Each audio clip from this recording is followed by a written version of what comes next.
आप सब अच्छे से होंगे।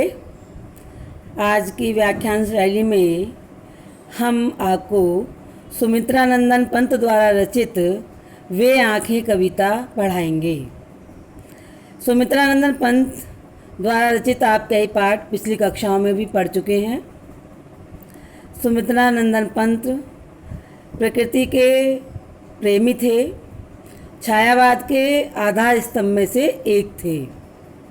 उन्होंने अपनी इस कविता में किसानों की दयनीय अवस्था का वर्णन किया है कि स्वाधीनता से पहले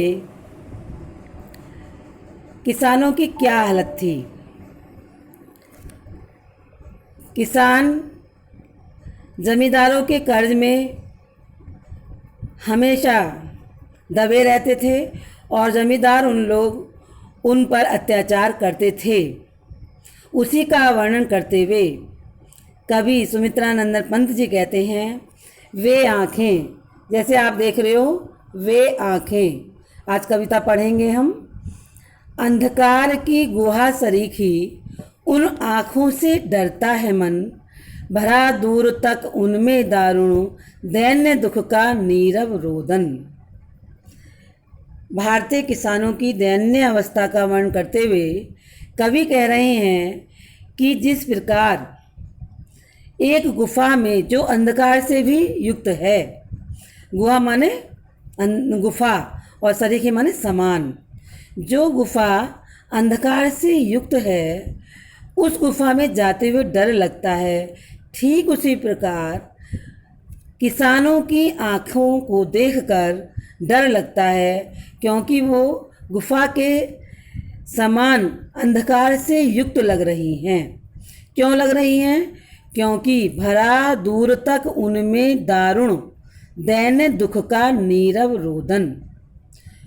किसानों की आँखों में भयंकर दीनता का दुख भरा है और नीरव रोदन केवल रुदन ही है, अर्थात किसान बहुत दुखी हैं जिनका दुख उनकी आँखों से दर्शता है और हम उनकी आँखें देखकर उनके दुख को पहचान जाते हैं।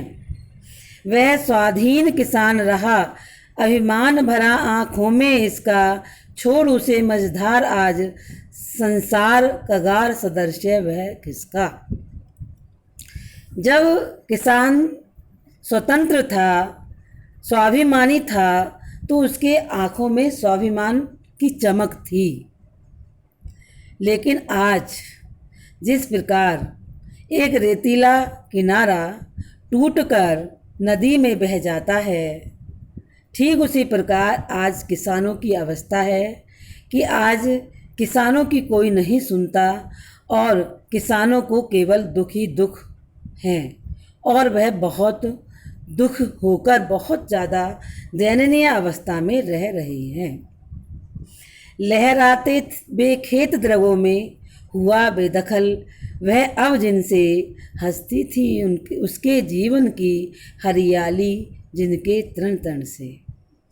एक समय ऐसा था कि उसके खेत फसल से लहलाते थे और किसान उन खेतों को देखकर, दृक कहते हैं नेत्र, उसकी नेत्रों में एक चमक आती थी, क्योंकि खेत खलियान और पशुधन ही किसानों की संपत्ति होता है।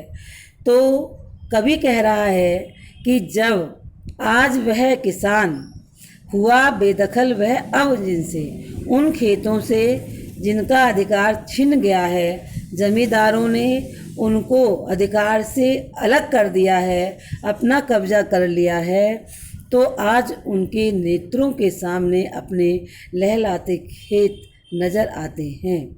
हंसती थी उसके जीवन की हरियाली जिनके तृण तृण से। जिन खेतों के तिनके तिनके से, जिस हरियाली से मानो उनके जीवन में हरियाली आती थी। हरियाली का तात्पर्य यह खुशहाली से है, प्रसन्नता से है, अर्थात किसान अपने खेतों को देखकर प्रसन्न होते थे, वे आज समाप्त हो गए हैं। आँखों ही में घूमा करता वह उसकी आँखों का तारा, कारगुनों की लाठी से जो गया जवानी ही में मारा। जमींदारों का अत्याचार इतना अधिक था कि उनके कारिंदों ने उन किसान के आँखों से के तारे के समान प्यारे बेटे को भी मार दिया।